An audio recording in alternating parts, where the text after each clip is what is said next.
Philippe Conticini, vous êtes l'invité d'honneur des Étoiles de Mougins, un festival de la gastronomie qui cette année met à l'honneur la pâtisserie. Le contact avec le public que vous allez avoir ici, c'est quelque chose d'important pour vous? C'est vachement touchant, hein. Enfin moi j'adore ça. En plus j'ai eu des problèmes il y a 5 ans à cause d'une erreur médicale, j'ai failli mourir. Ça a duré 20 mois tout ça avec 35 opérations, enfin c'était un peu compliqué. Donc aujourd'hui j'ai qu'une envie, c'est de transmettre avec mes moyens à moi et comme je le peux, tout ce que ce travail sur le goût m'a apporté. C'est pas du tout une vérité, hein. C'est juste ma vérité à moi. C'est ma philosophie, je la défends. Mais je m'occupe que de celle-là, j'ai déjà beaucoup de travail avec moi, donc c'est pas une vérité, c'est juste quelque chose qui moi m'a aidé, qui m'a changé ma vie, quoi. Voilà, donc c'est ça que j'ai envie de transmettre et c'est ce que je fais le plus possible. Donc oui.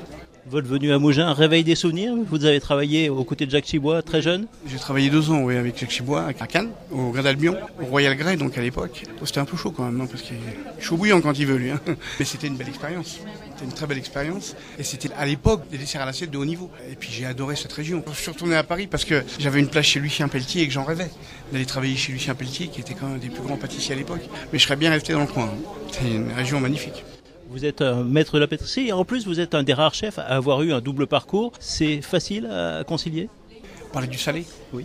En fait, pour moi, c'est la même chose. Le passe-partout, c'est mes papilles. Les techniques sont différentes, bien évidemment. Mais j'ai toujours fait de la cuisine. J'ai commencé par un apprentissage avec du tournis, même s'il a duré qu'1 an. Enfin, après, j'ai beaucoup cuisiné quand on a ouvert la table d'Anvers. Au départ, pendant 4 ans, je tenais toujours 2 postes. Hein. C'était les stages commando au début, la table d'Anvers. Hein. L'entremets, la pâtisserie et la rôtisserie, la pâtisserie ou le garde-manger. Enfin, j'ai toujours énormément cuisiné. Énormément. Et quand Pétrosian m'a demandé de faire la cuisine en 99, au début j'ai refusé. Puis finalement j'ai accepté, et tant mieux.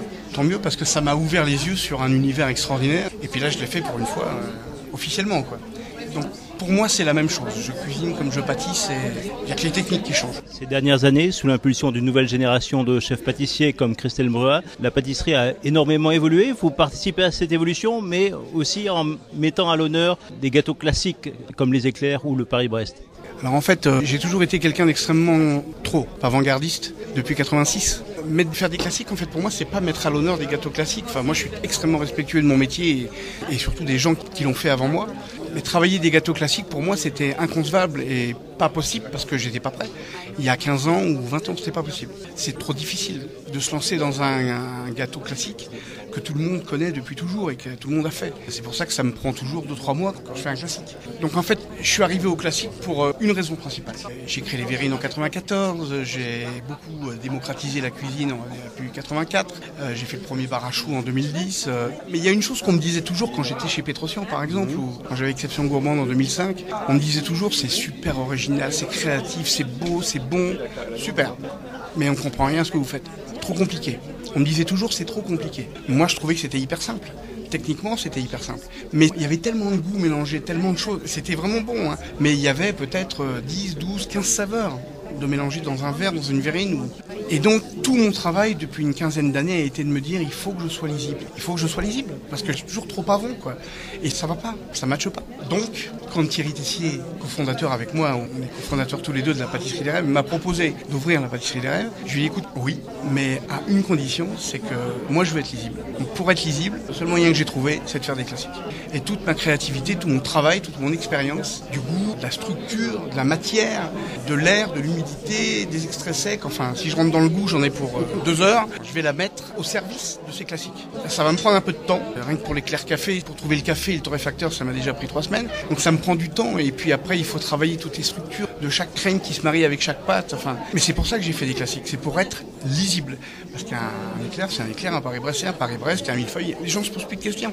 Et donc maintenant, quand on me parle de ma pâtisserie, on me dit c'est super bon. Enfin, j'espère que ça va continuer, ça m'embêterait. Et on me prend le poignet et on me dit voilà, vous m'avez touché l'âme. Et les gens se posent plus de questions.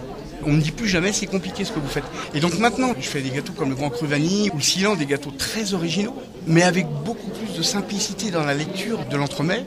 Et donc les gens ne me disent plus c'est compliqué. Par exemple, le Grand Cru Vanille que j'ai fait il y a 1 an et demi, c'est devenu la 2e meilleure vente en France, au Japon et en Angleterre, juste après le Paris-Brest. Pourquoi ? Parce qu'il est simple, c'est de la vanille à 100%. Il est, j'espère, extrêmement bon. Ça plaît énormément, c'est surprenant. Donc voilà, en fait, le fait d'avoir fait des classiques, c'est vraiment pour qu'on arrête de me dire c'est compliqué et trop avant-gardiste. Et maintenant c'est bon, je suis dedans. Quelle devrait être, selon vous, l'évolution rêvée de la pâtisserie ? La pâtisserie, elle a déjà beaucoup évolué, mais il y a encore une chose qui est à creuser. C'est le travail du goût, de la condimentation et de l'assaisonnement. Non pas qu'on ne travaille pas le goût en pâtisserie, mais tout ce travail en cuisine, par exemple, qui a fait que les cuisiniers ont créé leur propre cuisine et leur cuisine d'auteur. Des gens comme Gagnère, Passard, ils l'ont fait au travers de leur sensibilité et de leur personnalité et du goût. D'abord et avant tout. Ce qui est bon, c'est toujours beau, le contraire, c'est pas toujours vrai. Donc il vaut mieux se concentrer sur l'essentiel, c'est-à-dire sur le goût. Le goût, en fait, c'est qu'un moyen. C'est comme la gustatothèque qu'on peut avoir dans la tête. Les mains ou même le palais sont des moyens pour arriver à donner un immense plaisir et à toucher profondément les gens. Donc je pense que la pâtisserie d'auteur n'est pas encore née complètement. Elle va l'être dans quelques années, 1 an, 2 ans, 3 ans. Et elle naîtra par la compréhension de tout ce qu'est la condimentation et l'assaisonnement adapté à la pâtisserie. Là, aujourd'hui, on n'est pas aux prémices, on a déjà avancé, mais il y a encore du boulot.